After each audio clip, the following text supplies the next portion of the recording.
अस्सलामुअलैकुम। एक टीम ने कहा, हमने अच्छी तरह जांच पड़ताल के बाद वो आला लगाया था, वो बहुत ही कारआमद था, उसमें खराबी पैदा नहीं हो सकती। कुछ देर बाद एक छोटे टाउन के पुलिस अफसर ने बताया, यहाँ से कई किलोमीटर दूर एक त्यारा पहाड़ी चट्टानों से टकरा कर पाश पाश हो गया है। अपनी एक पुलिस टीम लेकर उधर जा रहा हूँ। विफाकी पुलिस से कहा जाए कि वो भी जाए हादसा पर पहुंचे। ये इतला अमरीकी अकाबरीन के लिए सदमे का बायस थी। वह बड़ी से बड़ी कीमत पर भी जीनी को जिंदा गिरफ्तार करना चाहते थे। त्यारे के हादसे से यही समझा गया कि वो भी अपने साथी के साथ हलाक हो गई है। जब तहकीकाती टीमें वहां पहुंची, दूर दूर तक बिखरे हुए तैयारे के टुकड़ों को देखती, तब पता चलता कि वहां इंसानी लाशों के टुकड़े नहीं है और जीनी महफूज है। इंक्वायरी में जितना वक्त ज़ाया होता है, ऐसे वक्त में पोरस जीनी को लेकर चट्टानों के दरमियान से गुजर रहा था। उन्होंने पैराशूट्स को पत्थरों के नीचे छुपा दिया था और दौड़ते हुए हाईवे पर आ गए थे। वो इलाका वीरान था, मगर मुख्तलिफ शहरों को मिलाने के लिए दो तरफा कुशादा रास्ता वहां से गुजरता था। गाड़ियां भी आती जाती रहती थीं। जीनी ने कार वाले से लिफ्ट मांगी। इस कार की अगली सीट पर दो अफराद बैठे हुए थे। जीनी और पोरस पिछली सीट पर बैठ गए। गाड़ी आगे बढ़ गई। ड्राइव करने वाले ने पूछा, कहाँ जाना है? वॉशिंगटन, पोरस ने कहा। हम मोटरसाइकिल पर उधर आउटिंग के लिए आए थे। पहाड़ी के पीछे एक पहिया पंक्चर हो गया। अब उसे खींचते हुए कितनी दूर ले जा सकते थे? पथरीले ऊंचे नीचे रास्ते पर इसे खींचना बहुत ही मेहनत का काम है। मैं मुलाजमों को भेजकर वो गाड़ी मंगवा लूंगा। दूसरे शख्स ने जीनी से पूछा, हाय ब्यूटी, तुम इसकी क्या लगती हो? पोरस ने कहा, यह मेरी कज़न है। यू शट अप, लड़की से पूछा जा रहा है, लड़की जवाब देगी। ये लड़की मेरे लिए रिजर्व है, मैं जो कहूंगा वही इसका जवाब होगा। वो दोनों हंसने लगे। एक ने कहा, अगर तुम्हें बाहर फेंक दिया जाए तो जवाबात देने के लिए यहाँ सिर्फ लड़की रह जाएगी। ठीक है, पहले दरवाज़ा खोलकर मुझे बाहर फेंक दो। सामने बैठे हुए शख्स ने अपनी तरफ का दरवाज़ा खोला। कार तेज़ रफ्तारी से जा रही थी। ड्राइव करने वाले ने अपनी साथी को एक लात मारी। वह चीखता हुआ बाहर चला गया। पोरस ने आगे की तरफ झुककर दरवाजे को बंद कर लिया।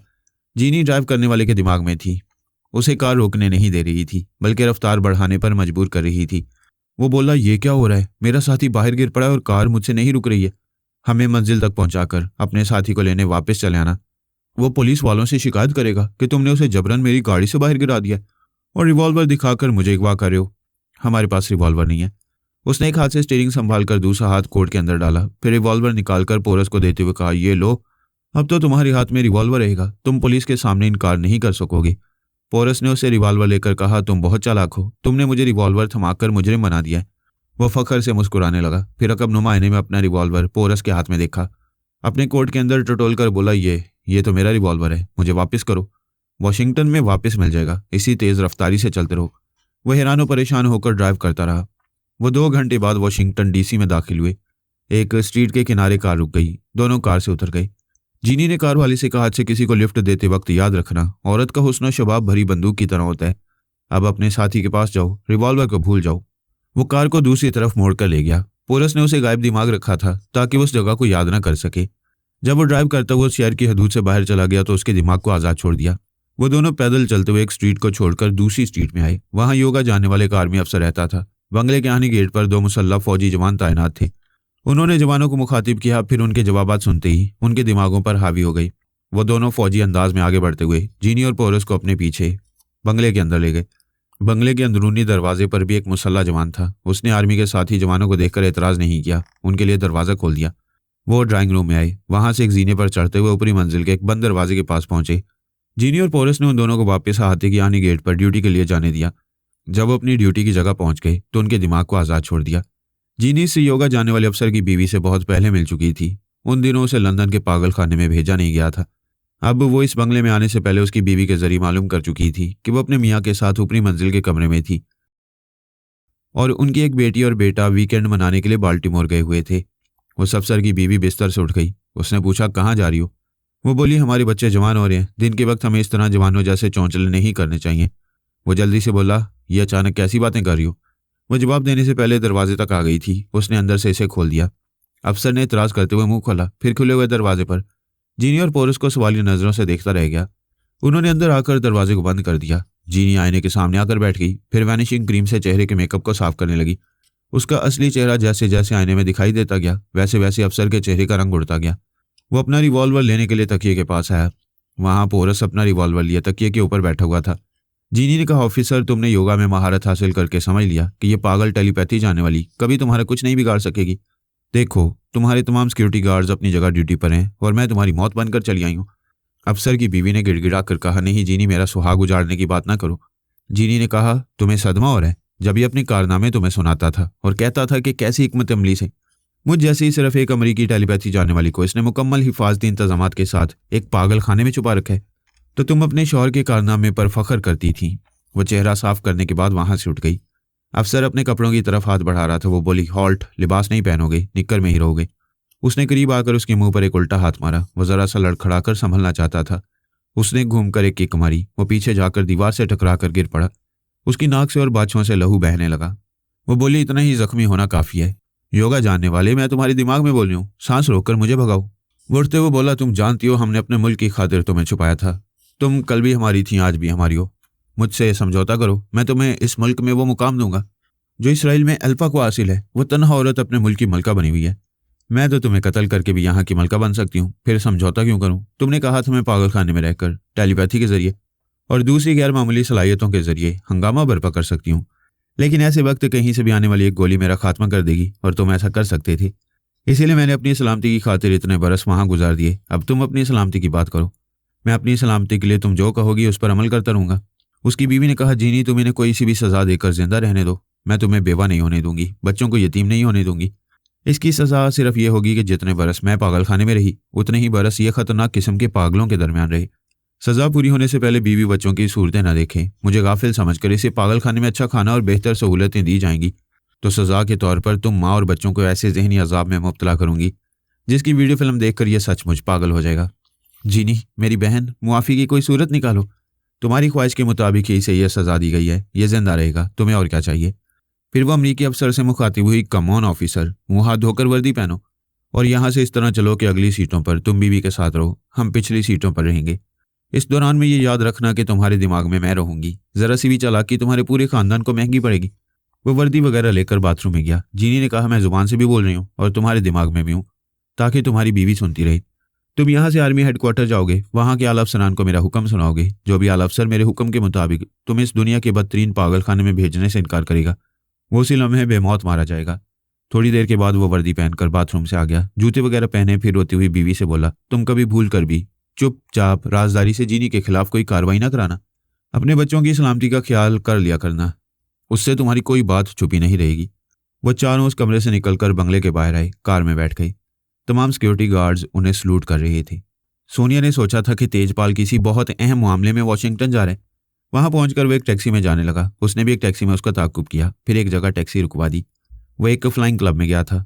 सोनिया ने किराया देकर टैक्सी वाले को रुखसत किया। फिर पैदल चलती हुई मोबाइल फोन निकालकर इंक्वायरी के नंबर मिलाकर पूछा, प्लीज यार कोसा फ्लाइंग क्लब का नंबर बताएं। उसे 2 फोन नंबर बताए गए। उसने बुकिंग क्लर्क के नंबर पंच किए। फिर राब्ता होने पर कहा, हेलो चेरी ब्लॉसम, तुमने आने का वादा किया था, मैं इंतजार कर रही हूँ। दूसरी तरफ से कहा, चेरी ब्लॉसम बूट पॉलिश का नाम है, रॉन्ग नंबर। फोन बंद हो गया। वो उसके दिमाग में पहुंच गई। वो एक मियाँ बीवी और उनके बच्चों के लिए एक छोटा जहाज बुक कर रहा था। सोनिया आहिस्ता आहिस्ता चलती हुई उस फ्लाइंग क्लब की तरफ जा रही थी। वहां पहुंचने से पहले उसने बुकिंग क्लर्क के जरिए तेजपाल की आवाज़ सुनी। वो कह रहा था, मुझे मैरीलैंड जाना है, वापसी नहीं होगी, लिहाजा आपका पायलट साथ जाएगा और हेलीकॉप्टर वापस ले आएगा। सोनिया ने फिर मोबाइल फ़ोन के नंबर पंच किए। राब्ता होने पर बोली, हेलो मैं मार्था डिसूजा बोल रही हूँ। अभी फ़ौरन मुझे मैरीलैंड जाना है। मैं लाइसेंस होल्डर नहीं हूँ, लिहाजा आपके पायलट के चार्जेस भी अदा करूँगी। दूसरी तरफ से कहा गया, इत्तेफाक से 15 मिनट बाद एक हेलीकॉप्टर मैरीलैंड जा रहे हैं। अगर आप आधे घंटे तक आ सकें तो हम हेलीकॉप्टर को मजीद 15 मिनट रोक सकते हैं। मैं करीब एक होटल में हूँ, अभी आ रही हूँ। उसने फ़ोन बंद किया। एक रेस्तोरां के बाथरूम में जाकर आने के सामने चेहरे पर तब्दीली की ताकि तेजपाल को शुबा न हो कि ये औरत लंदन से उसके साथ चली आ रही है। आर्जी मेकअप फ़ौरन हो गया। उसने बाहर आकर एक गश्ती फोटोग्राफर से मौजूदा चेहरे की 3 तस्वीरें उतरवाईं। पोलोराइड कैमरे के जरिए चंद सेकंड में तस्वीरें मिल गईं। वो फ्लाइंग क्लब के काउंटर पर आकर बोली, मेरा नाम मार्था डिसूजा है, अभी मैंने मैरीलैंड जाने के लिए फ़ोन किया था। उसने अपनी तस्वीर के साथ एक फॉर्म पूरा किया। तेजपाल एक तरफ बैठा सोच के जरिए कह रहा था, गुरुजी मेरे साथ हेलीकॉप्टर में जाने वाली आ गई है, आप किसी वक्त भी उसकी असलियत मालूम कर लेंगे। गुरु नारंग ने कहा, ठीक है, उसे हेलीकॉप्टर में सवार होने दो। मुकर्रर वक्त के मुताबिक हेलीकॉप्टर ने परवाज़ की। तेजपाल ने सोनिया से पूछा, मैरीलैंड में कहाँ जा रही हो? वो ज़रा शर्माती हुई बोली, ना पूछो तो बेहतर है, वैसे मैं पहली बार जा रही हूँ। क्या तुम जानते हो हिल्टन पार्क कहाँ है? जानता हूँ, क्या वहाँ जाना है? मैं जहाँ जा रहा हूँ वो पार्क रास्ते में ही पड़ेगा। वो खुश होकर बोली, अगर तुम माइंड ना करो तो मुझे अपनी गाड़ी में वहाँ ड्रॉप कर सकते हो। वाई नॉट, इसमें माइंड करने की क्या बात है, लेकिन ये अजीब सी बात है, तुम पहली बार वहाँ जा रही हो और वो भी अकेली। वह फिर शर्माती हुई बोली, प्लीज़ तुम नौजवान हो, कुछ अपनी तरफ से भी तुम्हें समझना चाहिए। मैं जवान हूँ, गर्लफ्रेंड्स और बॉयफ्रेंड्स के बारे में सोच सकता हूँ, मगर सॉरी टू से तुम्हारी उम्र इस मामले के लिए ज्यादा नहीं है? दिल की कोई उम्र नहीं होती, जो मुझसे मिलने वाला है उसकी भी यही उम्र होगी। वो बातें कर रहा था और गुरु नारंग सोनिया के ख्यालात पढ़ रहा था, मगर वो ख्यालात मार्था डिसूजा के थे। ये रूहानी टेलीपैथी का कमाल था कि बाबा साहब के दायरे के तमाम ख्याल ख्वानी करने वाले जो भेस बदलते उसी के मुताबिक उनका दिमाग ढल जाता। गुरु नारंग देर तक सोनिया के जहन को टटोलता रहा और उसे मार्था डिसूजा के ख्यालात ही पढ़ने को मिलते रहे। आखिर उसने तेजपाल से कहा, यह औरत बदकिरदार है, अपने शौहर डिसूजा को धोखा देकर अपने यार से मिलने मैरीलैंड जा रही है। तेजपाल ने पूछा, महागुरु क्या एल्पा से राब्ता हुआ? नहीं, वो पहली औरत है जिसके दिमाग तक मैं पहुंच नहीं पा रहा हूँ और ना ही वह मुझसे राब्ता कर रही है। मेरा दिमाग कहता है उसकी कोई कमजोरी है जिसके बायस वो आपके पास नहीं आ रही है। आप इसी बात पर गौर करें। जब से आप मेरे दिमाग में आए हैं तब से वो मेरे अंदर भी नहीं आ रही है। पिछली रात जहाज में वो बार बार आ रही थी। तुम ठीक कह रहे हो, वो किसी कमजोरी के बायस मुझसे राब्ता करने से कतरा रही है और तुम्हारे पास भी अब तक नहीं आ रही। हालात कुछ ऐसे थे कि गुरु नारंग भी भटक गया था और इस खुशफहमी में था कि तेजपाल को पिछली रात से परेशान करने वाली अल्पा गुरुदेव के खौफ से रूपोश हो गई है। इस तरह सोनिया पर शुबा नहीं हुआ, वो मैरीलैंड पहुंच गई। उसने तेजपाल से यह भी ना पूछा कि वो यहाँ क्यों आया। तेजपाल एक टैक्सी में उसे हिल्टन पार्क पहुंचाकर आगे चला गया। सोनिया ने पार्क में एक गाइड से पूछा, यहाँ के मशहूर मुकामात कौन से हैं, मुझे वहां ले चलो। उसने गाइड को $500 दिए। वो खुश हो गया। एक टैक्सी में बैठकर उसके साथ जाते हुए बताने लगा कि वो कहाँ कहाँ से गुजरे। सोनिया ने खिड़की से बाहर देखा। एक वसी और इस कतई जमीन पर एक ऐसी इमारत नजर आई जैसे वो हिंदुओं का मंदिर हो। सोनिया ने पूछा, ये क्या है? गाइड ने कहा, यह बहुत बड़ा आश्रम है। अमरीकी हुकूमत ने एक हिंदू औरत नीलमा के लिए इतनी वसी और इस जमीन अलॉट की थी। चंद बरस पहले यहाँ बड़ी रौनक होती थी, बेशुमार हिंदू आते रहते थे। गाइड बोल रहा था और नीलमा का नाम सुनने के बाद सोनिया के ख्यालात दूर तक प्रवास करने लगे थे। उसने एक म्यूजियम के पास जाकर टैक्सी रोक दी। फिर गाइड और ड्राइवर दोनों को मजीद रकम देकर रुखसत कर दिया। नीलमा और उसके जवान बेटे की मौत के बाद वो आश्रम वीरान हो गया। नीलमा महज आखिरी आत्मा शक्ति पर जिंदा थी और वहां से बरसों पहले जा चुकी थी। हुकूमत की तरफ से इस आश्रम के तमाम दरवाजों पर ताले लगा दिए गए। वो आश्रम जो निहायत साफ सुथरा रहता था, अब उसके आसपास मिट्टी, धूल और खुश्क पत्ते उड़ते रहते थे। रात के 9 बजे तेजपाल इस आश्रम के अहाते में आया। वहां के एक छोटे क्वार्टर में 2 सेवक रहते थे। वहीं पकाते खाते और जिंदगी गुजारते थे। उन्होंने तेजपाल के सामने झुककर दोनों हाथ जोड़ दिए। गुरु नारंग ख्याल ख्वानी के जरिए उनके दरमियान था। उसने इस आश्रम को फिर से आबाद करने के लिए तेजपाल को भेजा था। एक सेवक पीतल की एक बड़ी सी थाली में खाने की चीजें परोसकर एक जग में पानी लेकर तेजपाल के पीछे चलने लगा। इस आश्रम के अंदर कई कमरे, बड़े हॉल और राहदारियां थीं। तमाम कमरों के दरवाजे मुकफ्फल थे। उनकी चाबियां हुकूमत की तहवील में थीं और वो इतने मजबूत ताले थे कि चाबियों के बगैर खुल नहीं सकते थे। तेजपाल उस सेवक के साथ एक बड़े हॉल के मुकफ्फल दरवाजे के सामने आकर खड़ा हो गया। तेजपाल के आने से पहले सेवक ऐसा करते थे। गुरु नारंग उनके दिमागों में जो मंत्र पढ़ता था वही मंत्र सेवक अपनी जुबान से दोहराते थे। अब तेजपाल उन मंत्रों को अपने दिमाग में सुनकर जुबान से दोहराने लगा। मंत्रों के इख्तिताम पर दरवाजे का बड़ा सा मजबूत ताला ऐसे खुल गया जैसे चाबी से खोला गया हो। वापसी पर इस ताले को फिर मंत्रों के जरिए बंद कर दिया जाता था। तेजपाल ने ताले को हटाकर कुंडी एक तरफ से रखाई। वह दरवाजा खुलता चला गया। अंदर बड़ा साफ सुथरा हॉल था। इस हॉल के वस्त में एक ऊंचा चबूतरा था। उस चबूतरे पर नीलमा पालती मारे बैठी थी। वह तपस्या में मसरूफ थी। दरवाजा खुलते उसने आंखें खोल दी। फिर दोनों हाथ जोड़कर सर झुकाकर बोली, मेरे गुरु बाबा प्रणाम। गुरु नारंग ने उसके दिमाग में कहा, जियो और पूरी आत्मा शक्ति हासिल करके रहती दुनिया तक जीती रहो।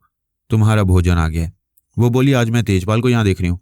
तुम्हारी तपस्या मुकम्मल होने वाली है, इसलिए ये आया है। इसकी जहानत और गैर मामूली सलाहियतों के जरिए फिर इस आश्रम को आबाद किया जाएगा। मुकम्मल आत्मा शक्ति हासिल करते इस मुल्क के हुक्काम तुम्हारे सामने घुटने टेक देंगे। तुम यहाँ की महारानी कहलाओगी। तुम्हारे हुक्म के बगैर कोई इस आश्रम में कदम भी नहीं रख सकेगा। यकबारगी नीलमा और गुरु नारंग चौंक गए। नीलमा के अंदर से आवाज उभरी, लेकिन मौत के कदम कोई रोक नहीं सकता। नीलमा दहशत के मारे उठ खड़ी हुई। दोनों मुट्ठियां भींचकर बोली, गुरु बाबा, ये सोनिया की आवाज है। मेरी आत्मा शक्ति मुकम्मल नहीं हुई है। गुरु बाबा, मुझे बचाओ। सोनिया की आवाज फिर उभरी, तुम्हारी आत्मा शक्ति मुकम्मल नहीं होगी। इस आश्रम के अंदर मौत है और बाहर जिंदगी। बोलो, कहाँ जाओगी? चालबाजी ऐसी होती है जो पहले समझ में नहीं आती, जब उसका नतीजा सामने आता है तब समझ में आती है। गुरु नारंग ने बड़ी चालबाजी से नीलमा को मैरीलैंड के एक आश्रम में रूपोश रखा था। वो आश्रम कभी नीलमा और उसके जवान बेटे के बायस आबाद था। गुरु नारंग अपने काले जादुई अमल से बड़े हॉल के दरवाजे के ताले को खोलता और फिर बंद कर देता था। 2 हिंदू चौकीदार उसके महकूम थे। वो राजदारी से नीलमा को जरूरत की चीजें फराहम किया करते थे। ये तरीक़ाकार ऐसा था कि राज कभी न खुलता और नीलमा आत्मा शक्ति किसी मुदाखलत के बगैर मुकम्मल कर लेती। लेकिन गुरु नारंग की प्लानिंग ये थी कि नीलमा मुकम्मल आत्मा शक्ति हासिल करके फिर इस आश्रम को आबाद करे और इस मुल्क के हुक्काम को हमेशा अपने ज़ेरे असर रखे। इसे आबाद करने के इंतजामात के लिए तेजपाल को वहां भेजा गया तो सोनिया भी उसका ताक़ुब करती हुई आश्रम में पहुंच गई।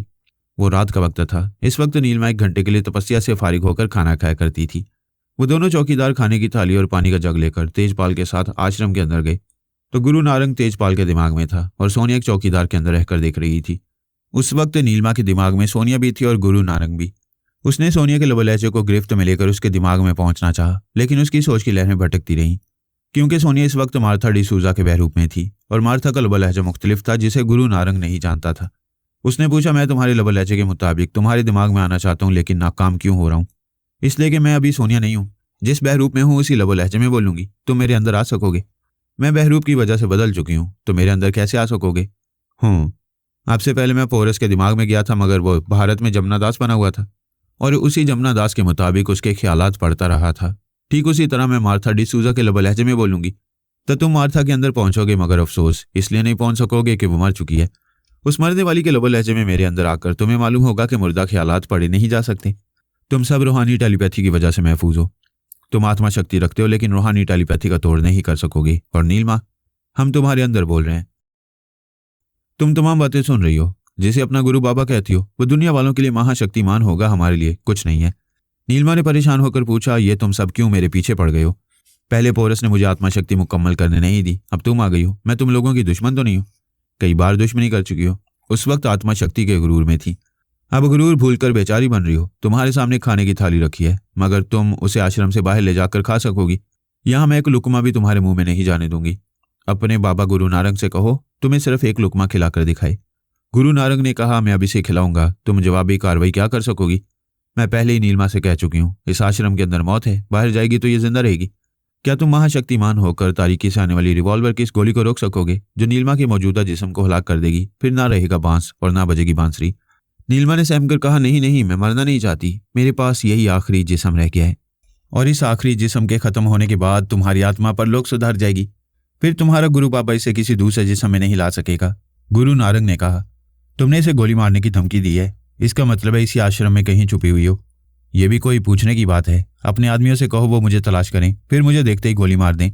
गुरु नारंग ने तेजपाल और दोनों चौकीदारों से कहा, यहाँ सोनिया आकर मुसीबतें पैदा कर रही है, यहीं कहीं छुपी हुई है। नीलिमा को चैलेंज कर रही है कि ये आश्रम छोड़कर कहीं बाहर नहीं जाएगी तो वो उसे गोली मार देगी। तेजपाल ने कहा, हमने सुना है कि फरहाद और उसकी फैमिली के अफराद अपने पास हथियार नहीं रखते, बल्कि दुश्मन से छीनकर उनके हथियारों से ही उन्हें मारते हैं। नीलिमा ने कहा, तुम नहीं जानती, सोनिया के पास मुखालफिन से निपटने के कई हथकंडे होते हैं। वो ऐसा कुछ करेगी कि तुम्हारा बचना मुश्किल हो जाएगा। हो सकता है कि तुम में से किसी के दिमाग में रहकर उसने मेरे खाने पीने की चीज़ों में जहर मिला दिया हो। गुरु नारंग ने कहा, ऐसा मुमकिन है। मैं अभी ध्यान करके मंत्रों का जाप करके मालूम करता हूँ कि यह खाने के काबिल है या नहीं। सोनिया ने कहा, बहुत देर हो गई। मैंने इतनी देर तुम सबको बातों में इसलिए उलझा कर रखा कि मेरी बंदूक से गोली निकलकर नीलिमा तक पहुंचने के लिए कम से कम 10 मिनट लगने वाले थे। 10 मिनट गुजर चुके हैं। ये देखो मैं कैसा हथियार इस्तेमाल करती हूँ, आवाज़ सुनो। वह तवज्जो से सुनने लगे। कई भारी भरकम जूतों की आवाज़ें फर्श पर से उभरती सुनाई दे रही थीं। तेजपाल अपना बचाव करने और जवाबी हमले करने के लिए वहां से भागना चाहता था, लेकिन दरवाजे तक पहुंचने से पहले ही रुक गया। वहां पुलिस वाले गन लिए खड़े थे। एक पुलिस अफसर ने कड़क कर पूछा, कौन हो तुम लोग? इस मुकफ्फल दरवाजे को खोलकर कैसे अंदर आ गए? इससे पहले कि कोई जवाब देता, सोनिया ने एक चौकीदार की जुबान से कहा, हमको तो अमरीकी सरकार ने यहाँ चौकीदार के लिए छोड़ा है, हमारे पास सरकारी कागजात हैं। अफसर ने पूछा, यहाँ बंद कमरे में कैसे आ गए? चौकीदार ने नीलिमा की तरफ इशारा करके कहा, यह बहुत बड़ी जादूगरनी है, टेलीपैथी जानती है। कहती है ये यहाँ रहकर नीलिमा से भी बड़ी आत्मा शक्ति वाली बनकर पहले इस आश्रम को आबाद करेगी, फिर अमेरिका के अकाबरीन को अपना गुलाम बनाकर यहाँ हुकूमत करेगी। नीलिमा ने कहा, क्या बकते हो, मैं तो अमेरिका की वफादार हूँ। यह आश्रम मेरे लिए ही हुकूमत ने बनाया था, मैं नीलिमा हूँ। अफसर ने कहा, बकवास मत करो, नीलिमा बरसों पहले मर चुकी है। नहीं, मैं जिंदा हूँ। अगर जिंदा हो तो पहले यहाँ की पुलिस और इंतजामिया को यहाँ आकर अपने रहने की इतला देती, मगर यहाँ मुजरिमों की तरह ताला तोड़ कर आई हो। सोनिया ने दूसरे चौकीदार की जुबान से कहा, नो सर, यह ताला तोड़कर नहीं, बल्कि अपने जादू से जब चाहे बंद ताले को खोल सकती है और खुले हुए ताले को बंद कर सकती हैं। इसीलिए आज तक आप लोगों को पता नहीं चला कि ये यहाँ छुप कर रहती हैं। तुम दोनों चौकीदारों ने हमें इतला क्यों नहीं दी? हम कैसे इतला देते? इसकी मर्जी के खिलाफ कोई काम करने से ये जादू के जरिए हमें सजा। उसकी बात पूरी होने से पहले ही सोनिया ने उसके दिमाग में जल्जला पैदा किया। वह चीखें मारते हुए फर्श पर गिरकर तड़पने लगा, कहने लगा, नहीं मालकन, मुझे माफ कर दो। मैं तुम्हारे खिलाफ इन लोगों से कुछ नहीं कहूंगा, मुझे सजा ना दो, मुझे माफ कर दो। एक अफसर ने सिपाहियों से कहा, इस जादूगरनी को गिरफ्तार कर लो। गुरु नारंग ने तेजपाल की जुबान से कहा, ठहरो ऑफिसर, यहाँ हमारी एक दुश्मन सोनिया है, वो आपको हमारे खिलाफ भड़का रही है। कौन है वो दुश्मन सोनिया? वो टेलीपैथी के जरिए यहाँ है, आपको नजर नहीं आएगी। ये बकवास अदालत में करोगे तो पागल कहलाओगे। मेरा नाम तेजपाल है, मैं आलमी एजेंसी का ऑफिसर हूँ। तुम अभी सीआईए वालों से राब्ता करके मेरी असलियत मालूम कर लो। अफसर ने मोबाइल फोन के जरिए सीआईए के एक अफसर से राब्ता किया। सोनिया उस अफसर के दिमाग में आ गई।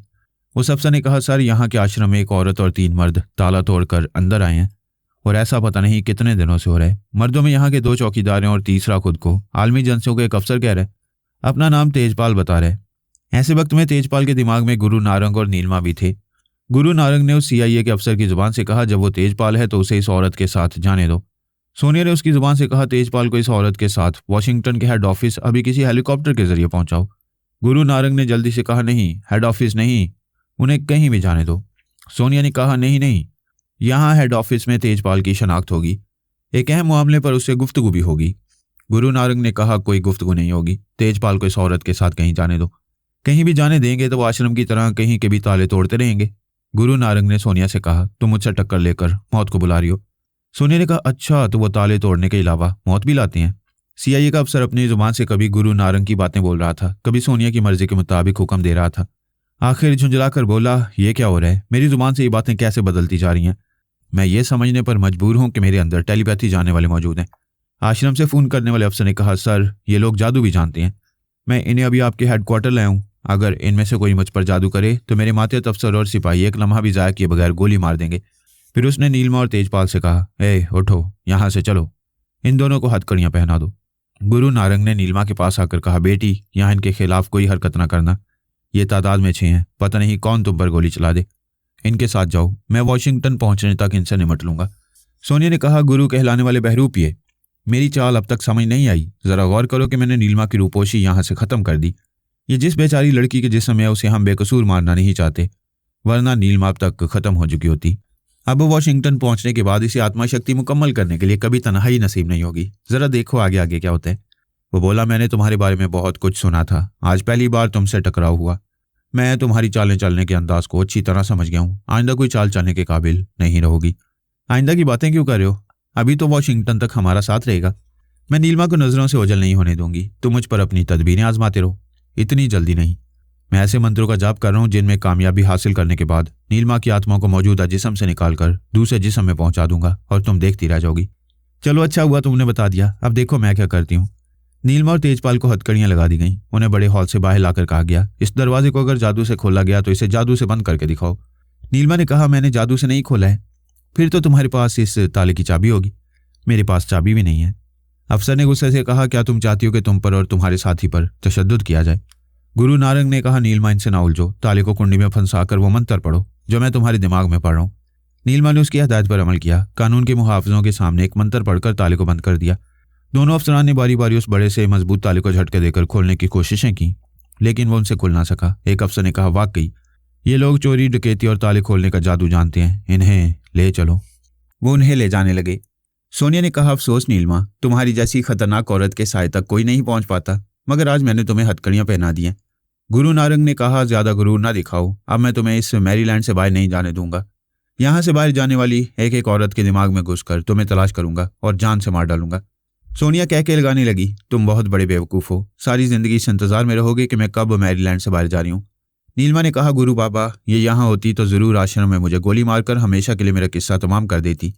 इसने मुझे चालाकी से कानून के मुहाफिजों के हवाले कर दिया है। अब इसके मुंह ना लगे। ये बातों में उलझाती रहेगी और आपको मौका नहीं देगी कि आप मुझे कानून के शिकंजे से निकाल कर ले जा सकें। तुम इन कानून वालों से ना डरो, मैं तुम्हें वहां से रिहाई दिला दूंगा। भगवान के लिए वहां पहुंचने से पहले रिहाई दिलाएं। जब उन्हें मालूम होगा कि मैं टेलीपैथी जानती हूँ तो वो मुझे अपने काम में लाने के लिए कैदी बनाकर रखेंगे। हमें जहां ले जाया जा रहा है वहां के अहम अफसरान के ख्यालात हमें पढ़ने चाहिए। आश्रम में एक अफसर ने मोबाइल फोन के जरिए सीआईए के जिस अफसर से बातें की थी, नीलमा और गुरु नारंग उसके ख्यालात पढ़ने लगे। वो सीआईए के हेडक्वार्टर में बैठा दूसरे आला अफसरान से बातें कर रहा था। एक आला अफसर ने कहा, अगर वो औरत आश्रम में नीलमा की जगह आई है और टेलीपैथी के अलावा जादू भी जानती है तो फिर उसे ऐसी जगह कैद रखा जाएगा जहां से ना वो फरार हो सके और ना ही कोई उसे वहां से निकाल कर ले जा सके। दूसरे ने कहा, बेशक हम उसकी टेलीपैथी और जादू से बहुत काम ले सकेंगे। एक शख्स ने दफ्तर में आकर एक कागज आला अफसर को देकर कहा, सर, ये सीक्रेट मैसेज फैक्स के जरिए आया है। एक आला अफसर फौरन ही उसे लेकर पढ़ने लगा। ये गुज़िश्ता बयान किया जा चुका है कि 18 अमरीकी टेलीपैथी जानने वालों ने तमाम मुखालफिन से रूपोश रहकर और खुद अपने मुल्क के अकाबरीन से भी राब्ता तोड़कर यह हिकमत अमली इख्तियार की थी कि फैक्स के जरिए कोई पैगाम भेजते। उस आला अफसर ने वो पैगाम पढ़कर कहा, जिस औरत को गिरफ्तार करके मैरीलैंड से यहाँ लाया जा रहा है वो वाकई नीलमा है। वो अपनी आत्मा शक्ति मुकम्मल करने के लिए आश्रम में रूपोज थी, लेकिन मैडम सोनिया ने उसे जाहिर कर दिया है। नीलिमा के साथ आलमी खुफिया तंजीम का special officer on duty Tejpal है, लेकिन वह खतरनाक टेलीपैथी और जादू जानने वाले गुरु घनश्याम नारंग का मामूल और ताबे बन चुका है। CIA को तेजपाल पर भरोसा नहीं करना चाहिए। एक अफसर ने कहा, आश्रम से वहां के एक पुलिस अफसर ने आपसे फोन के जरिए बात की थी। हमें यह समझ लेना चाहिए कि नीलिमा और गुरु नारंग आपकी आवाज़ सुनकर आपके दिमाग में पहुंचने के बाद अब हमारे दिमागों में पहुंच चुके होंगे। आला अफसर ने कहा, मैं तुम्हारी बात का मतलब समझ रहा हूँ। अभी हम उस फैक्स की और अपने 18 रूपोश टेलीपैथी जानने वालों के बारे में जितनी बातें कर रहे हैं वो सब नीलिमा और गुरु नारंग सुनते जा रहे हैं। जी हाँ, अभी तो उन्होंने यही सुना है जो हमने उनके बारे में मालूम किया है। उन दोनों सुनने वालों के अलावा सोनिया भी बहुत बातें सुन रही होगी। तमाम टेलीपैथी जानने वाले वैसे भी कब हमारे दिमागों में आते हैं और क्या कुछ मालूमात हासिल करके जाते हैं ये हम नहीं जानते। आला अफसर ने कहा, हमें अपने 18 टेलीपैथी जानने वालों पर फख्र है। जितनी है मालूमात उनके पास है उनमें से एक भी कोई राज कोई मुखालिफ टेलीपैथी जानने वाला मालूम नहीं कर सकेगा। एक और अफसर ने कहा, अगर हमारे ख्यालात पढ़े जा रहे हैं तो हम उनसे कहते हैं कि अब किसी के जादू और टेलीपैथी के हथियार सिर्फ हम पर असर करेंगे। इसके बावजूद कोई हमें बड़ा नुकसान नहीं पहुंचा सकेंगे और जो नुकसानात हमें पहुंचेंगे उनसे ज़्यादा नुकसानात हमारे 18 उन्हें पहुंचाएंगे। आला अफसर ने कहा, आओ नीलिमा, हम तुम्हारा इंतजार कर रहे थे। उस वक्त नीलिमा और तेजपाल को हथकड़ियाँ पहनाकर एक हेलीकॉप्टर में ले जा रहा था। वो और उसका गुरु बाबा CIA के अफसरान की वो बातें सुन रहा था। नीलिमा ने कहा, आप सुन रहे हैं गुरु बाबा? दुश्मन सोनिया की वजह से ये जाहिर हो गया कि मैं नीलिमा हूँ। गुरु नारंग ने कहा, और ये भी जाहिर हो गया कि तेजपाल मेरा मामूल और ताबे बन गया। अब कोई भी आलमी खुफिया एजेंसी इस पर भरोसा करेगी और ना ही स्पेशल ऑफिसर ऑन ड्यूटी की हैसियत से काम करने देगी। हम आलमी सतह पर तेजपाल से फ़ायदा नहीं उठा सकेंगे। फिलहाल तेजपाल हमारे काम का आदमी नहीं है, लेकिन गुरु बाबा, इस आदमी में इतनी गैर मामूली सलाहियतें हैं कि आइंदा काम आता रहेगा। बेशक मैं इसकी हिफाजत भी करने की कोशिश करूंगा, लेकिन अभी किसी तरह भी तुम्हें इसके शिकंजे से निकालना है। फिर देर किस बात की है? ये क्यों बोल रहे हो कि इस वक्त सोनिया हमारे दरमियान है और हमारी बातें सुन रही है? मैं तुम्हें बचाने की जो भी तदबीर करूंगा वो उस तदबीर को नाकाम बनाती रहेगी।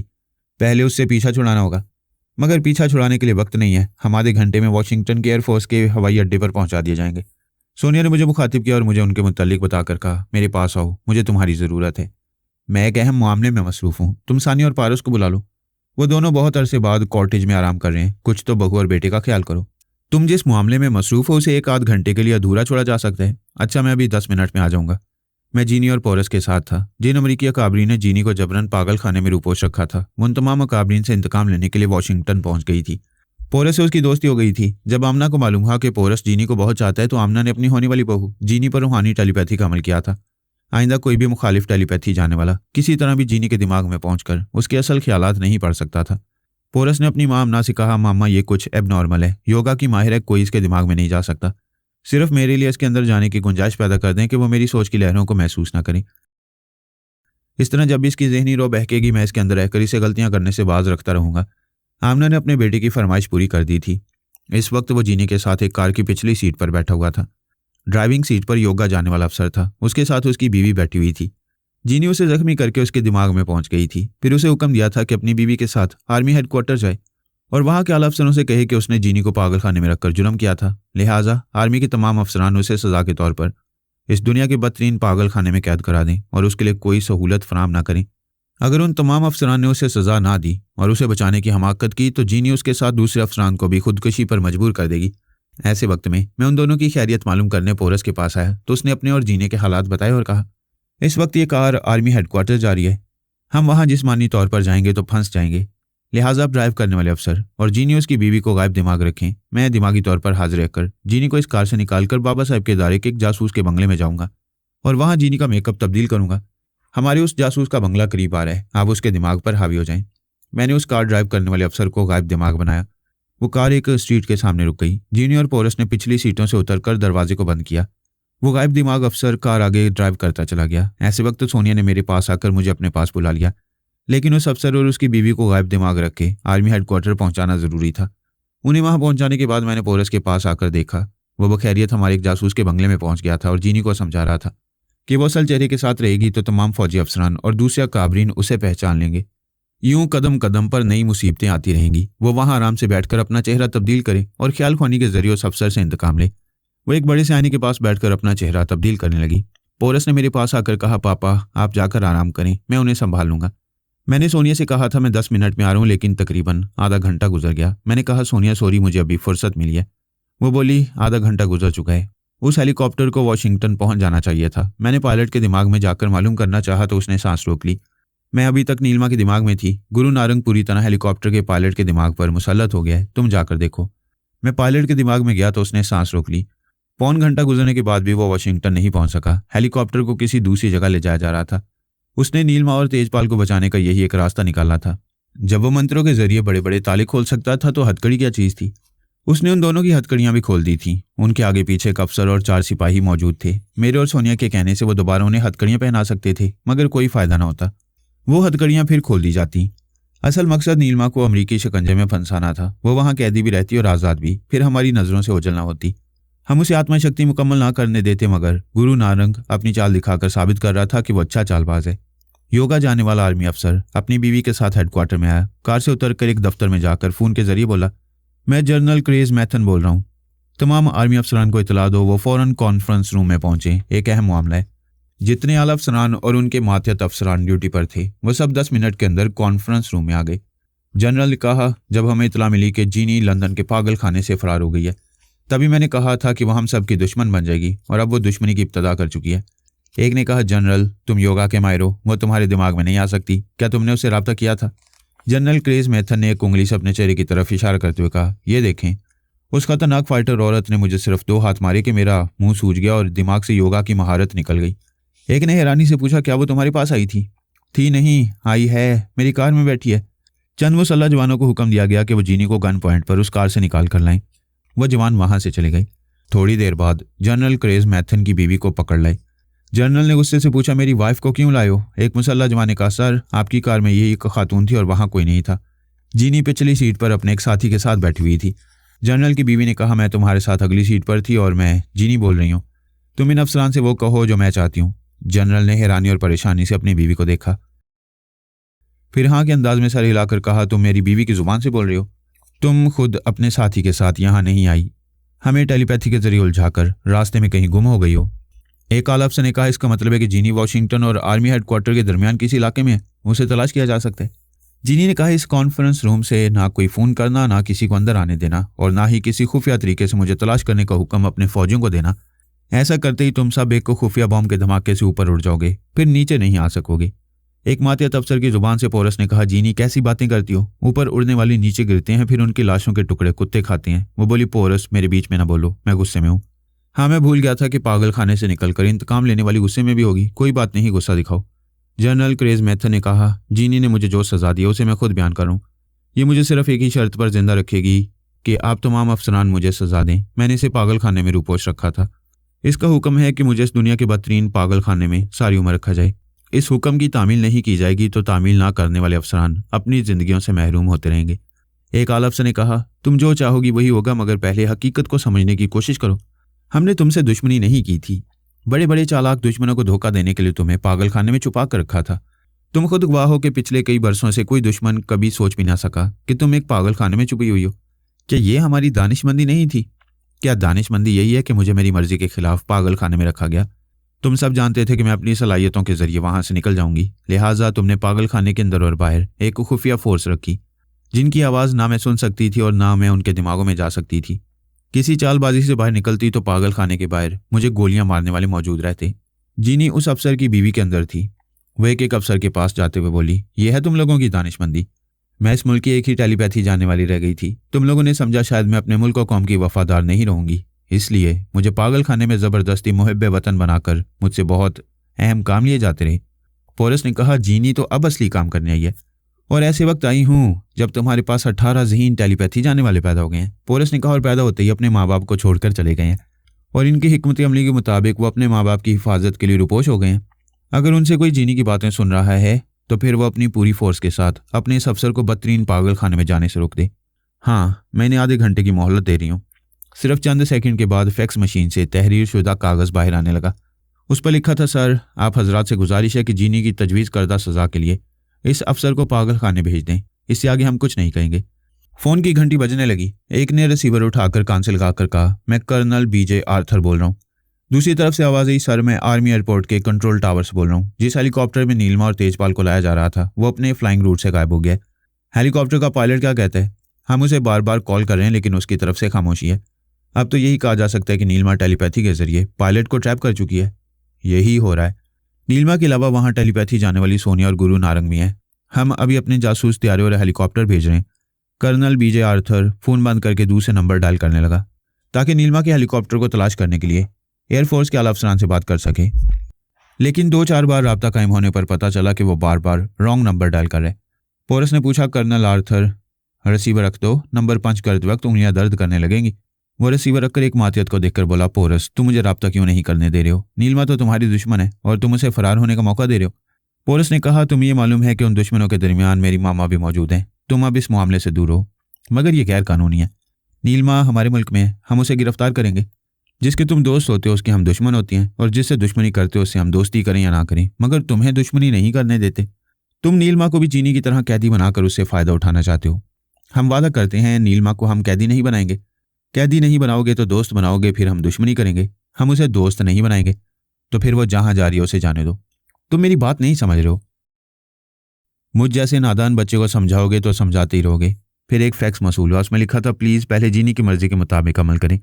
अगर वह हेलीकॉप्टर फ्लाइंग रूट से दूसरी जगह चला गया है और नीलिमा कहीं गुम हो रही है तो होने दें, हम किस लिए हैं।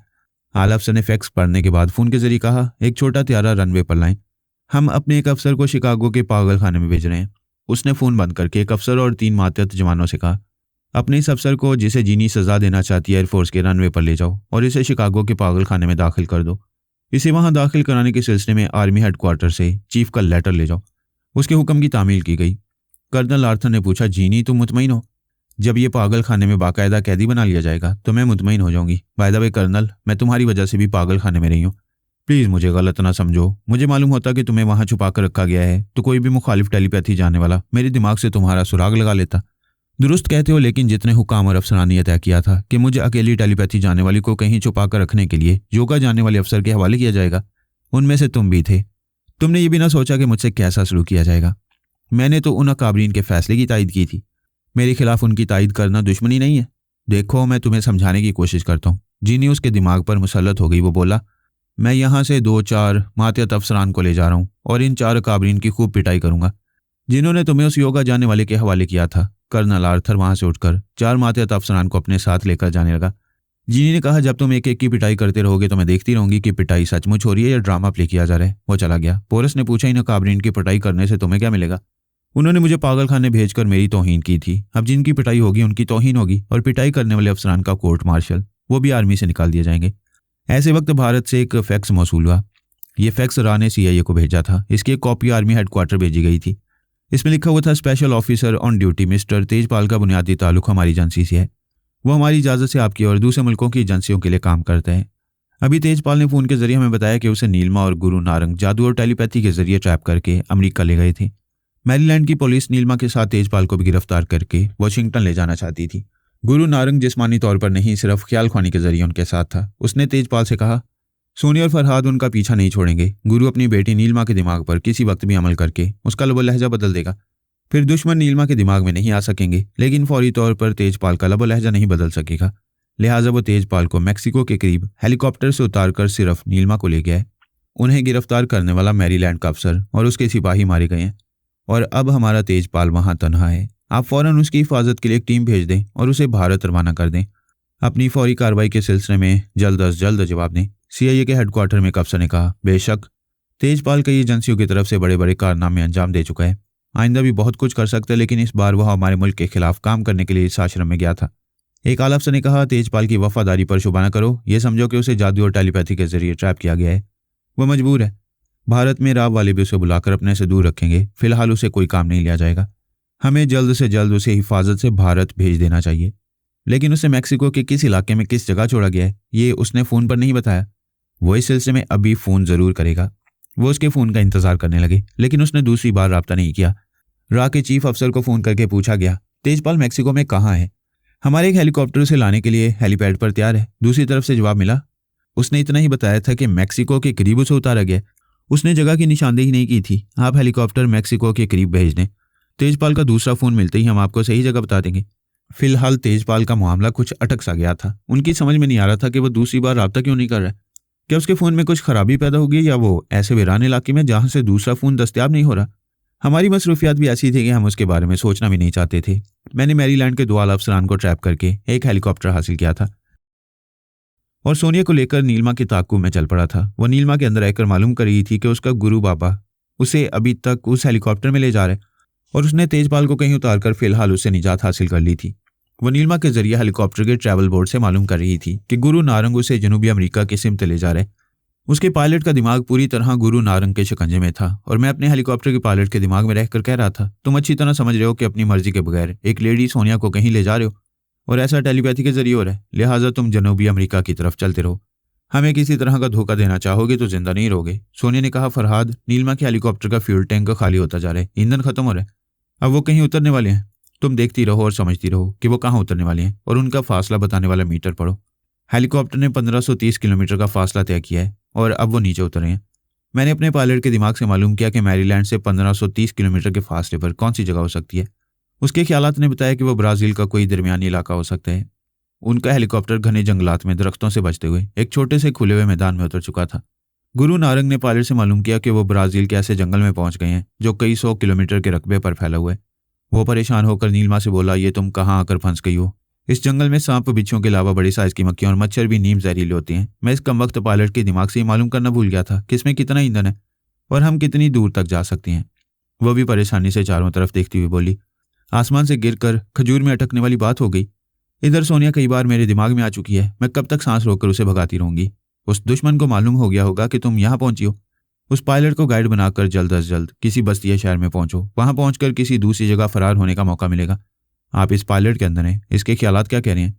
ये खुद उलझा हुआ है, इसकी समझ में नहीं आ रहा कि तुम दोनों जंगल की किस सिमत में हो और इसे किधर जाना चाहिए। नीलमा ने चारों तरफ घूमकर देखते हुए कहा, अभी दिन की रोशनी है, बहुत कुछ देखा और समझा जा सकता है। मैं अभी कुछ करती हूँ, तुम क्या कर सकोगी? यहाँ के कई अकाबरीन के दिमागों में जाती रही हूँ, उनमें से किसी को ट्रैप करूंगी। उसने एक स्टेट के हाकिम के दिमाग में पहुंचकर उसे मजबूर किया कि वो ब्राज़ील के महकमा सियाहत के सरबराह से फ़ोन पर रब्ता करे। उसने नीलमा की मर्जी के मुताबिक रब्ता किया, उससे बातें की। महकमा सियाहत के सरबराह ने पूछा, आज मुझे किस लिए याद किया है? बस यूं ही मेरा जी चाह रहा था कि कभी इधर शिकार के लिए आऊँ। क्या वहाँ का मौसम साजगार है? हाँ, अभी शिकार का मौसम है।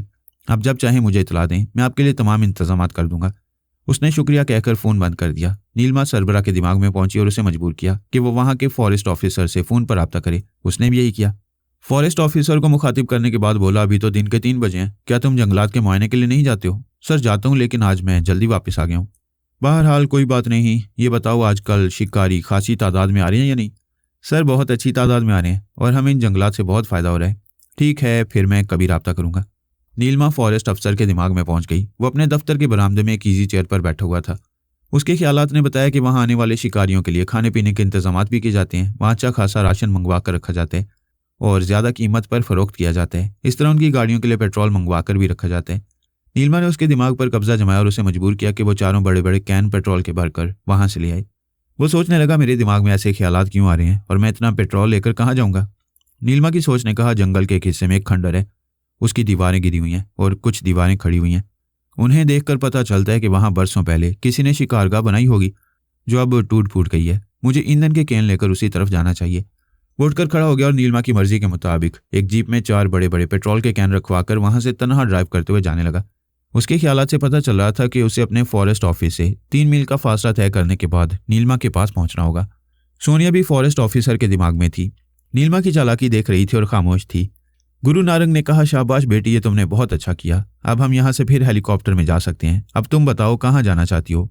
गुरु बाबा, अब मैं यहाँ से किसी करीबी शहर चली जाऊंगी, वहां से किसी त्यारे में बैठकर भारत की तरफ रवाना हो जाऊंगी, या आप जैसा मुनासिब समझें। मैं तो चाहता हूं तुम जल्द अज जल्द आत्मा शक्ति मुकम्मल कर लो, लेकिन दुश्मन पीछा नहीं छोड़ रहे। मेरी कोशिश तो अब यही होगी कि किसी तरह मौका पाते ही तुम्हारी आवाज़ और लबो लहजा बदल दूं, ताकि फिर कोई तुम्हारे पीछे ना आए और तुम्हें तलाश ना कर सके। मैंने दूसरे हेलीकॉप्टर में प्रवास के दौरान में सोनिया से कहा, हम बहुत अरसे से नीलमा को ढील देते आ रहे हैं, इस बार भी इसे इसलिए जिंदा छोड़कर आए हैं कि वो जिसके जिस्म में है वो बेचारी ख्वामखा मारी जाएगी। तुम क्या चाहते हो? मैंने कहा, गुरु नारंग को एक ज़रा सा भी मौका मिलेगा तो वो नीलमा को फिर हमसे कहीं दूर लेकर छुपा देगा। ये ज़रूरी नहीं है कि हम बार बार नीलमा का सुराग लगाकर वहां तक पहुंच जाएं। इस बार आत्मा शक्ति करने के लिए इसे कुछ दिनों की ज़रूरत रह गई है। इन कुछ दिनों में इसने अगर कामयाबी हासिल कर ली तो हमारी इतनी मेहनत बेकार हो जाएगी। सोनिया ने कहा, इसका मतलब है कि वो जिसके जिस्म में अब मौजूद है, इस एक जिस्म को मारने से कितनी बेगुनाहों की जिंदगियां महफूज रहेंगी। क्योंकि वो आत्मशक्ति पूरी तरह हासिल करने के बाद एक जिस्म से दूसरे जिस्म में जाती रहेगी और जिस जिस्म को छोड़ती रहेगी उसे मुर्दा बनाती रहेगी। इस तरह ना जाने कितनी मासूम और बेकसूर लड़कियां मारी जाती रहेंगी। मैंने पायलट के दिमाग में रहकर उस हेलीकॉप्टर को कोलंबिया के एक इलाके में उतार दिया। फिर उस फॉरेस्ट ऑफिसर के दिमाग में गया। वो नीलमा के पास पहुंचने वाला था। तकरीबन 2 किलोमीटर का फासला रह गया था। उसने हमारी वजह से जीप रोक दी। उस वक्त नीलमा अपने गुरु बाबा से बातें करने में मसरूफ थी। उधर सोनिया ने जल्दी से चारों कैन के कैप खोलकर फेंक दिए। फिर उस फॉरेस्ट ऑफिसर को जीप आगे बढ़ाने पर माइल किया। वो इसे ड्राइव करते हुए जाने लगा। नीलमा ने दूर से जीप को आते देखकर फिर उस फॉरेस्ट ऑफिसर के दिमाग में पहुंचकर उसे माइल किया कि वो जीप को हेलीकॉप्टर के करीब ले जाए और अपने पायलट से कहा कि जितने ईंधन की ज़रूरत है उसके मुताबिक वह हेलीकॉप्टर की टंकी फुल कर ले। ऐसे वक्त सोनिया ने नीलमा के पास पहुंचना चाहा तो उसने सांस रोक ली। दूसरी बार सोनिया ने कहा, बस चंद बातें करने आई हूँ, सांस ना रोको। वो बोली, क्या कहना चाहती हो? मैं सिर्फ तुमसे ही नहीं बल्कि तुम्हारे गुरु बाबा से भी कहना चाहती हूँ। उन्हें अपने पास बुला लो ताकि वो मेरी बातें सुन सकें। गुरु बाबा की सोच की लहरें सुनाई दी। हाँ, मैं मौजूद हूँ। बोलो, अब क्या बोलती हो? तुम समझ रही थी कि हम तक पहुंच जाओगी, देखो हम किस तरह अपना रास्ता बनाते हैं। सोनिया ने शिकस्त खाने के अंदाज में कहा, वाकई अगर तुम ना होते तो नीलमा हमसे बचकर न जाती, मगर अब तो तुम लोगों ने बचाव का रास्ता निकाल लिया। लेकिन मैं ये कहना चाहती हूँ कि यहाँ से तुम कहीं भी जाओगे तो मैं नीलमा को आत्मशक्ति मुकम्मल करने नहीं दूंगी। वो उन्हें बातों में उलझा रही थी। उधर पायलट कैन उठाकर दौड़ता हुआ हेलीकॉप्टर की तरफ जा रहा था और कैन को इस अंदाज में पकड़ा हुआ था कि पेट्रोल छलकता हुआ नीचे गिरता चला गया। उसने इस कैन का पेट्रोल भी टैंकी में डाला। आखिर उसने नीलमा से कहा, मैंने चारों कैन टैंकी में डाल दिए हैं, टैंकी फुल नहीं हुई है, फिर भी आप किसी बड़े शहर तक पहुंच सकती हैं। वह हेलीकॉप्टर में सवार हो गई। एक सीट पर बैठकर सीट बेल्ट बांधने लगी। पायलट अपनी सीट पर आ गया। उसी वक्त सोनिया फॉरेस्ट ऑफिसर के दिमाग पर हावी हो गई। उस अफसर ने लाइटर निकालकर इसे सुलगाया, फिर इसे नीचे जमीन पर फेंका तो आग भड़कती हुई, शोला बनती हुई हेलीकॉप्टर की टैंकी की तरफ गई। इसके चंद सेकंड के बाद ही एक जोरदार धमाका हुआ। हेलीकॉप्टर के और जीप के परखच्चे उड़ गए। यकीनन गुरु नारंग बौखला गया होगा। उसने नीलमा के दिमाग को तलाश किया होगा। उसे ना नीलमा मिली होगी ना पायलट। फिर उसने फॉरेस्ट ऑफिसर के दिमाग में पहुंचना चाहा तो पता चला कि वो भी मर चुका है। उसने अपने दिमाग में सोच की लहरों को महसूस किया तो सोनिया की आवाज उभरी, क्यों गुरु महाराज, किसे ढूंढ रहे हो? तुम्हारी टेलीपैथी और खतरनाक जादूगरी क्या किसी को और खुद तुमको भी मौत से बचा सकती है? सोनिया, मैंने सुना था कि तुम्हारे मुकाबले पर आने वाला कोई बचकर नहीं जाता। ये तुमने आज साबित कर दिया, मगर अभी मैं मुकाबले पर आने के लिए मौजूद हूँ। भगवान की सौगंध खाता हूँ, आज से मेरी जिंदगी का सिर्फ एक ही मकसद रहेगा और वह मकसद होगा तुम्हारी मौत मेरे हाथों से। वो बोली, मौत से कोई नहीं बचा। फिर ये सोनिया कैसे बचेगी? लेकिन मैं अगर मरूंगी तो तुम्हारे हाथों से नहीं बल्कि अल्लाह ताला की मर्जी से। वो उसके दिमाग से चली आई। उसने नीलमा का किस्सा हमेशा के लिए तमाम कर दिया था। गुरु नारंग मुंबई के एक शानदार और महंगे बंगले में एक अमीर कबीर शख्स की हैसियत से रहता था। इस बंगले में ऐशो आराम का तमाम सामान मौजूद था। कभी उसे किसी बात की तकलीफ नहीं पहुंचती थी। आज पहली बार वो गुस्से से उछलकर खड़ा हो गया था और यूं टहल रहा था जैसे अंगारों पर चल रहा। कभी किसी दुश्मन की मजाल नहीं हुई थी कि उसका सामना कर सके, और जब उसने जिंदगी में पहली बार बहुत बड़ी शिकस्त खाई तो वो भी एक औरत के हाथों से। ये बात जलती पर तेल का काम कर रही थी और वो अंदर से सुलग रहा था। अगर उसे मालूम होता कि सोनिया अमेरिका की किस स्टेट में और किस शहर में है तो वो फौरन ही वहां पहुंचने की कोशिश करता और उसे इंतकाम लेने में एक जरा भी देर न करता। लेकिन ये मालूम करना बहुत ही मुश्किल था कि वो कहाँ है। वो ये भी जानता था कि बाबा साहब के दायरे के जितने भी टेलीपैथी जाने वालों पर रूहानी टेलीपैथी का अमल किया गया है, उन रूहानियत वालों पर उसका जादू असर नहीं करेगा, वरना वो अपने जादू के जरिए पता चला सकता था कि उसकी वो दुश्मन औरत कहाँ छुपी हुई है। ऐसे वक्त में उसे तेजपाल का ख्याल आया।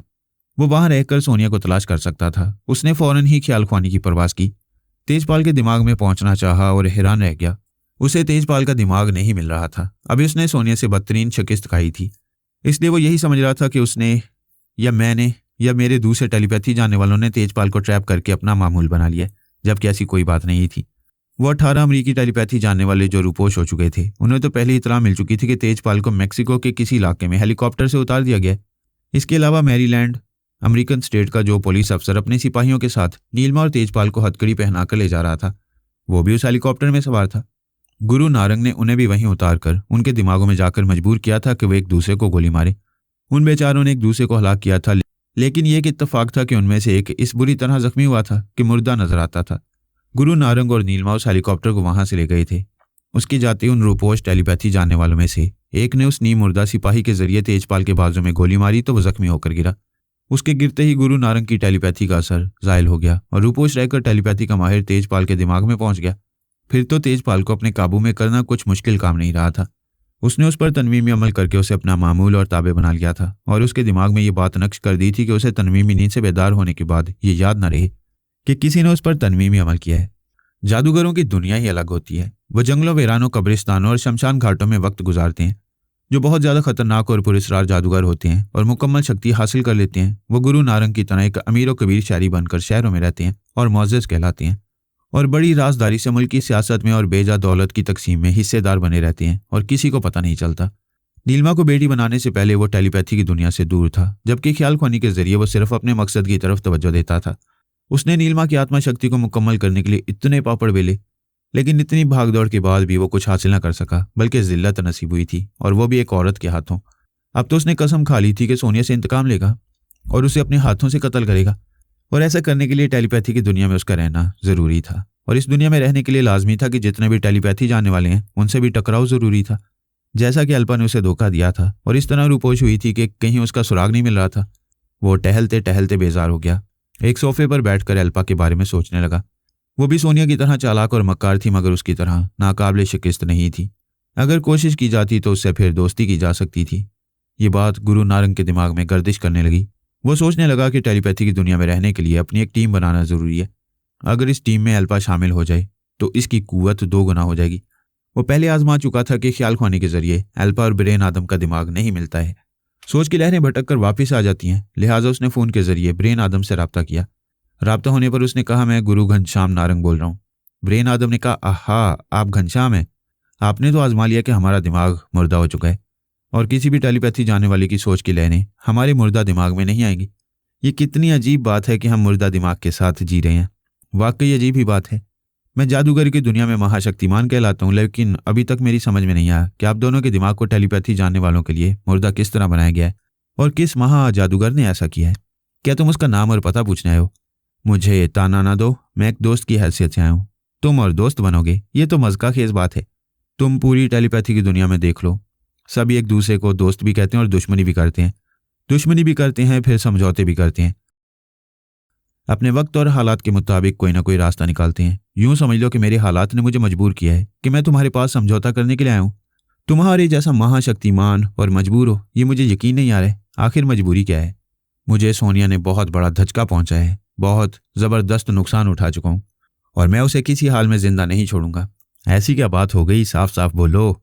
हाँ, वो तो बताना ही होगा, बात छुपाने की नहीं है। ये बात किसी से छुपी नहीं रहेगी कि सोनिया ने नीलमा को हमेशा हमेशा के लिए ख़त्म कर दिया है। ब्रेन आदम ने गुरु नारंग से पूछा, क्या तुम सच कह रहे हो? आज तक कोई नीलमा को अपने काबू में नहीं कर सका, फिर आखिरी वक्तों में तुम्हारे जैसा महाशक्तिमान की पुष्टपनाही उसे हासिल हो चुकी थी। वो और ताकतवर बन चुकी थी। ऐसी हालत में सोनिया ने उसे कैसे हलाक कर दिया? उसने सोनिया की हलाकत के वाक़यात मुख्तसर तौर पर उसे सुनाई। ब्रेन आदम ने कहा, अब तुम सोनिया से इंतकाम लेने के लिए हमारी मदद चाहते हो? यही बात है, सिर्फ वक्ती तौर पर मदद नहीं चाहता, बल्कि मैं चाहता हूँ हमारे दरमियान ऐसा समझौता हो कि हम हमेशा एक दूसरे के काम आते रहें। मिस्टर नारंग, नीलमा एक अरसे से सिर्फ हमारे लिए ही नहीं बल्कि दूसरे टेलीपैथी जानने वालों के लिए भी सरदर्द बनी हुई थी और किसी के काबू में नहीं आती थी। सोनिया ने उसे हलाक करके इतना बड़ा काम किया है कि हम उसे खिराज तहसीन पेश कर सकते हैं, लेकिन उसके खिलाफ तुम्हारा साथ नहीं दे सकते। सॉरी। प्लीज़ फ़ोन बंद न करना, एक बात पूछना चाहता हूँ। हाँ ज़रूर पूछो, क्या बात है?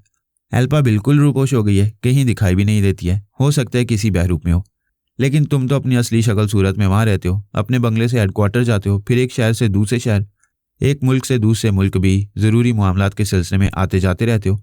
क्या तुम्हें इस बात का खौफ नहीं है कि कोई छुपकर तुम्हें गोली मार सकते हैं? ब्रेन आदम ने हंसते हुए कहा, किसी के बारे में ये क्यों सोचते हो कि कोई मुझे छुपकर गोली मारेगा? तुम भी कभी मुझे गोली मार कर देख लो, जो नतीजा तुम्हारे सामने आएगा उसे देखकर हैरान और परेशान हो जाओगे।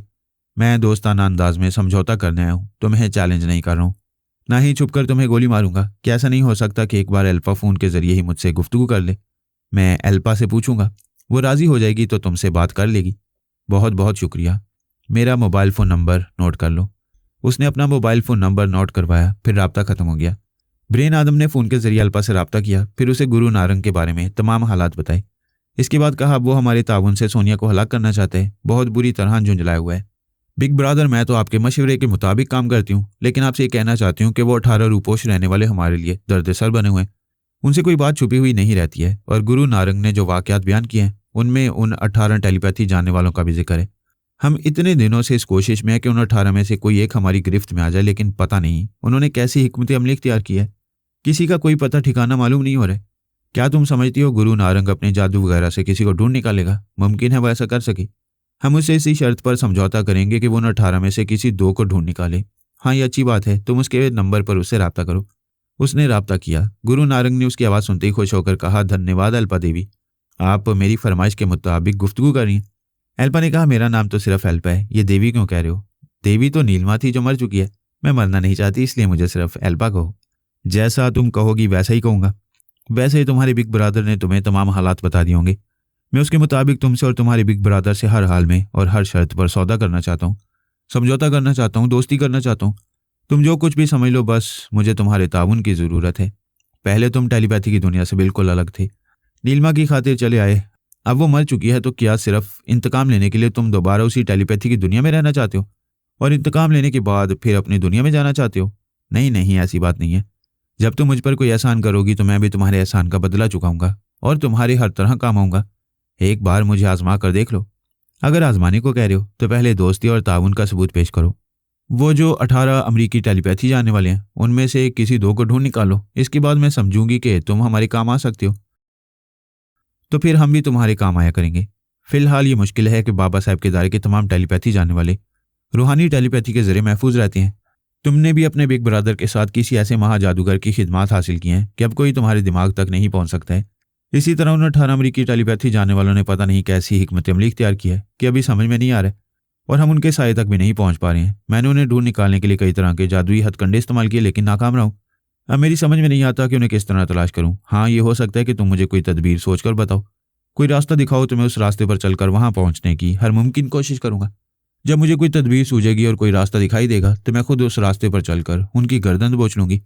तुम्हारे ताउन की ज़रूरत नहीं पड़ेगी। मैं सीधी जुबान में कह रही हूँ कि खुद अपनी अकल इस्तेमाल करो, किसी तरह उनमें से किसी 2 को गिरफ्त में लो, फिर मैं तुमसे हर तरह का समझौता करूंगी। That's all.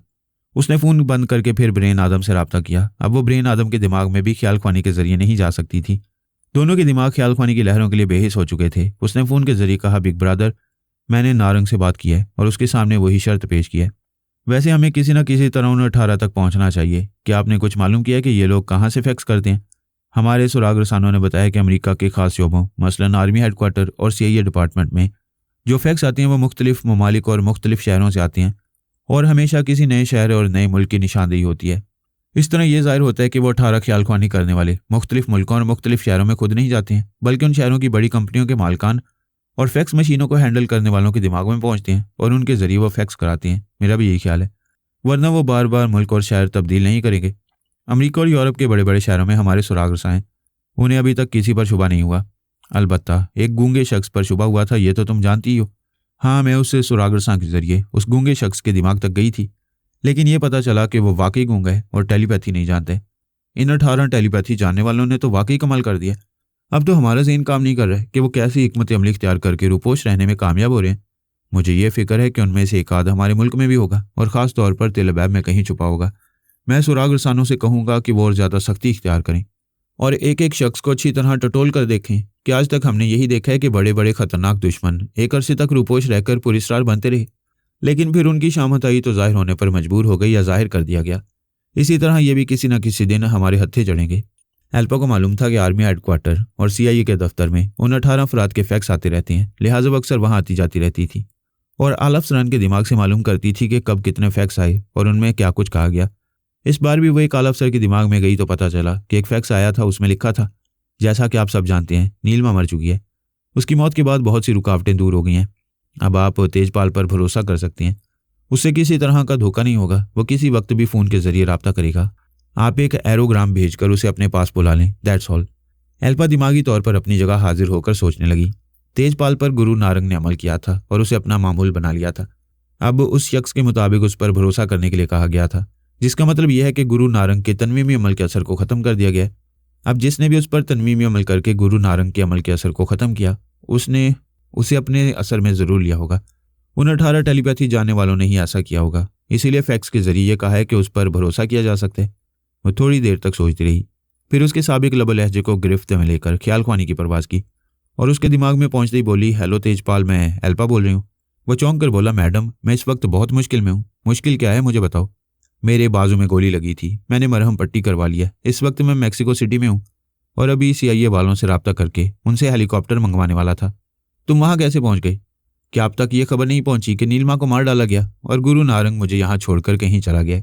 तेजपाल, तुम बेहद ज़हीन और बहुत सी गैर मामूली सलाहियतों के मालिक हो। क्या तुम्हारी अकल कहती है कि तुम्हारी जैसी खूबियों वाले शख्स को गुरु नारंग यूं ही छोड़कर चला जाएगा? मैं इस बात को कई पहलुओं से सोच रहा था। सोचता हूँ कि क्या नीलिमा के साथ गुरु नारंग भी मर चुका है? क्योंकि अब मेरा जहन कहता है कि उसने मुझे ट्रैप किया था और मुझे अपना ताबे बनाया था। क्योंकि अब मैं उसका एहसान वगैरह कुछ नहीं मान रहा हूँ। सिर्फ ये सोच रहा हूँ कि मैं आज़ाद कैसे हो गया। हाँ, तुम बिल्कुल आज़ादी महसूस कर रहे हो। इसकी वजह क्या हो सकती है? यही कि जो भी तनवीमी अमल करने वाला मर जाए तो उसके अमल का असर भी ज़ायल हो जाता है। अभी तक यही समझ में आ रहा है कि गुरु नारंग अब इस दुनिया में नहीं रहा। तुम गलत सोच रहे हो। गुरु नारंग जिंदा और अभी नीलिमा की मौत का सोग मना रहे, सोनिया पर झुंझला रहे। वो नीलिमा के बाद मुझे अहमियत देता था, फिर मेरे पास क्यों अब तक नहीं आया? इसका मतलब यही है कि मेरा लबो लहजा जो उस वक्त बदला हुआ है तो वो मुझ तक नहीं पहुंच पा रहा है। तुम मेरे दिमाग में आई हो, तुमने ही मेरा लबो लहजा बदला है और मुझ पर तनवीमी अमल करके गुरु नारंग का रास्ता रोका है। मुझे गलत ना समझो, तुम्हारा लबो लहजा जिसने भी बदला है, जिसने भी तुम पर तनवीमी अमल किया हो, उसने दोहरा अमल किया है। तुम्हारे ज़हन में ये बात नक्श किया है कि गुरु नारंग अपने मुकर्रर किए हुए लबो लहजे के जरिए तुम्हारे दिमाग में आए तो उसे जगह ना मिले, और तुम्हारे साबिक लबो लहजे में आए तो भी जगह ना मिले। उसने आने की कोशिशें की होंगी और जगह नहीं मिली होगी। तुम यकीन करो या ना करो, मैंने तुम पर तनवीमी अमल नहीं किया। अगर तुम जहानत से काम लो तो तुम्हें जल्द ही पता चल जाएगा कि वो जो 18 टेलीपैथी जानने वाले रूपोश रहते हैं उनमें से किसी ने तुम्हें ट्रैप किया है। क्या सोनिया या फरहाद वगैरह मुझ पर अमल नहीं कर सकते? नहीं, मैंने अभी मालूम किया है। CIA के अफसरान के पास उन 18 टेलीपैथी जानने वालों की तरफ से फैक्स मौसूल हुआ करते हैं। अभी जो फैक्स मौसूल हुआ उसमें साफ तौर पर लिखा हुआ है, क्या वो तेजपाल पर भरोसा कर सकते हैं? वो बोला, मैं समझ गया। उन 18 अफराद को यकीन हो गया है कि अब मैं उनके शिकंजे में रहूंगा, लिहाजा उनको कभी धोखा नहीं दूंगा और वह मुझ पर भरोसा कर सकते हैं। एल्पा ने कहा, बिल्कुल यही बात है, मैं भी इसी नतीजे पर पहुंच रही हूँ। तुम्हारे पांचों हवास गैर मामूली हैं। तुम योगा में महारत ना रखने के बावजूद पराई सोच की लहरों को महसूस कर लेते हो। क्या मेरे आने से पहले तुमने किसी की सोच की लहरों को महसूस किया था? नहीं। अचानक एल्पा उसके दिमाग से निकल गई। उसने इधर उधर देखकर फिर खला में तकते हुए उसे आवाज़ दी, एल्पा तुम क्यों चली गई हो और अचानक क्यों चली गई हो? थोड़ी देर बाद फिर वापस आई और पूछा, क्या मेरे जाने के बाद तुमने पराई सोच की लहरों को महसूस किया था? नहीं, मेरे दिमाग में बिल्कुल सन्नाटा था, सिर्फ मेरे अपने ख्यालात थे। इसका मतलब है तुम पर जिस किसी ने भी तनवीमी अमल किया है वह भी हमारे दरमियान मौजूद नहीं। लेकिन यह भी तो हो सकता है कि उसने तनवीमी अमल के दरमियान मेरे ज़हन में ये बात नक्श कर दी हो कि मैं उसकी सोच की लहरों को कभी महसूस ना करूं। एल्पा ने तायद में कहा, बिल्कुल ठीक है, वो ऐसा भी कर सकता है, लेकिन तुम्हें हर पहलू से आजमाना चाहिए कि अब तुम किस तरह उसके शिकंजे से निकल सकते हो।